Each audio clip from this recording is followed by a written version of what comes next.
Mga ala-ala ng 9 Laureta.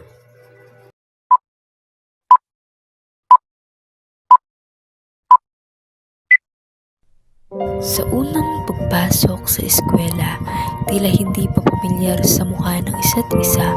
Ang bawat isa'y naiilang pa.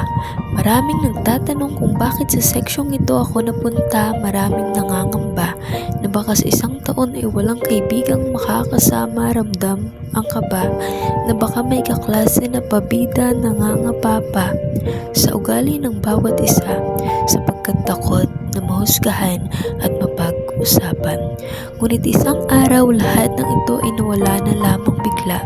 Nawala ang takot, pangamba at negatibong bagay na aming nadarama sapagkat dumating sa buhay namin ang aming prinsesa na si Ma'am Sara. Una pa lamang ay ramdam na namin ang pagmamahal na sa iba ay hindi namin natagpuan sapagkat tinuring niya kami parang kanyang mga tunay na anak, kaibigan at karamay. Ma'am Sara na masasabi naming the best sa lahat ng bagay. Ma'am Sara na kahit pakitaan mo ng pangit na ugali ay tanggap ka ng buo at hindi ka mabibigo.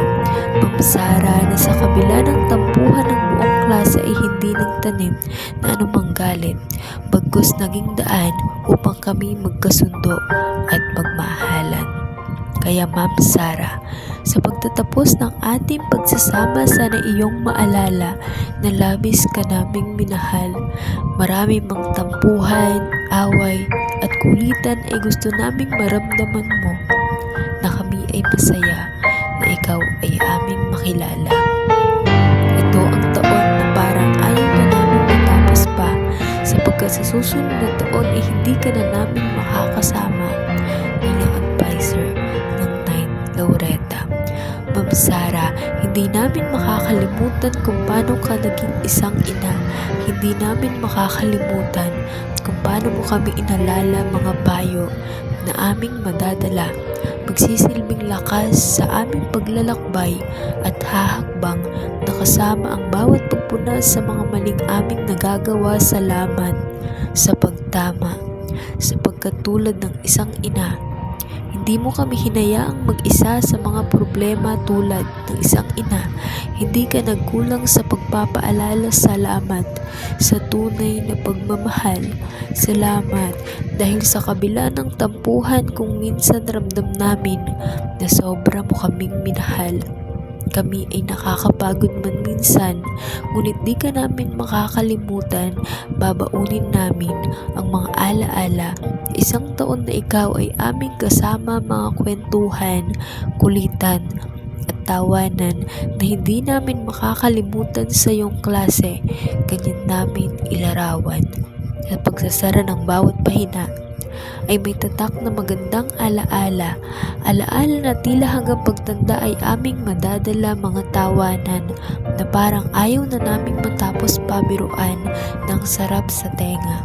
Nakakalungkot man na tayo ay maghihiwa-hiwalay, sana huwag kalimutan na naging parte kayo ng buhay estudyante na naging magaan sapagkat kayo'y karamay, mga kaibigan na naging sandalan sa tuwing walang matakbuhan, mga kaibigan na nagsilbing inspirasyon sa pagpasok sa paaralan. Sa pagtatapos ng ating pagsasama, nakakalungkot man, pero 9 Laureta is signing off. Lilisanin na ang silid-aralan nang di ka na namin kasama. Maiiwan sa bawat sulok ng kwarto ang magandang alaala. Mga alaala na sa bawat pahina ay maiiwang marka na masasabi naming sobrang saya dahil sa'yo, Ma'am Sara. Kahit bago magtapos ang ating pagsasama, gusto naming malaman mo na espesyal ka. Para sa amin ay sa'yo'y wala nang higit pa, Ma'am Sara. Salamat sa magandang mga alaala at sa pagtatapos ng ating pagsasama. Gusto naming sabihin na mahal ka namin, Ma'am Sara.